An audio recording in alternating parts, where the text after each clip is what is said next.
The transaction, which was entered into by the Alan Chasney-led administration earlier this year, involved 3 Caribbean nations, Barbados, Saint Lucia and the Bahamas.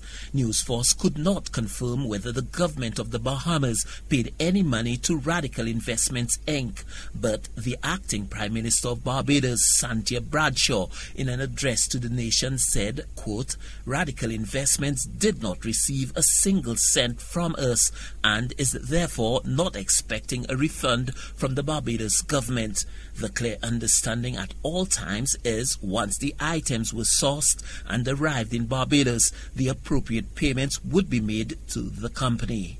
But the then Saint Lucia Prime Minister Alan Chasney ordered the payment of $7.3 million EC dollars to the company. The former Prime Minister, in an interview with the Barbados Today publication, said he ordered the payment based on his due diligence of the company, Radical Investment Inc., and his knowledge of Mark Maloney, one of the people involved in that company. However, when questioned, the former Saint Lucia Prime Minister said he could not say whether Radical Investments Inc. was registered in Saint Lucia or Barbados. Chasney also told the publication he did not know whether the contact at Radical Investment, Mark Maloney, is the owner or operator of the company. The arrangement is now the subject of a suit filed recently in the United States District Court of the Southern District of Florida by Radical Investments Inc. against Good Vibrations Entertainment LLC, the purported supplier of the vaccines, and a number of other businesses and individuals involved in the attempt to purchase the vaccines.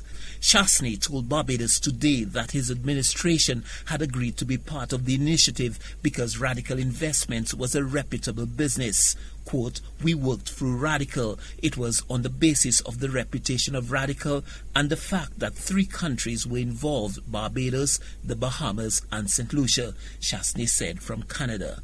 In a letter dated April 20th, 2021 and signed by the Saint Lucia Director of Finance, the government of Saint Lucia approved EC $7.3 million as its contribution to buy 100,000 doses of the vaccine.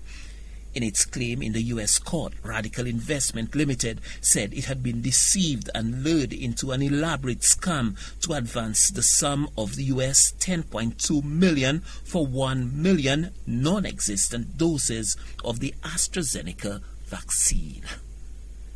Saint Lucia for the HCS News Force.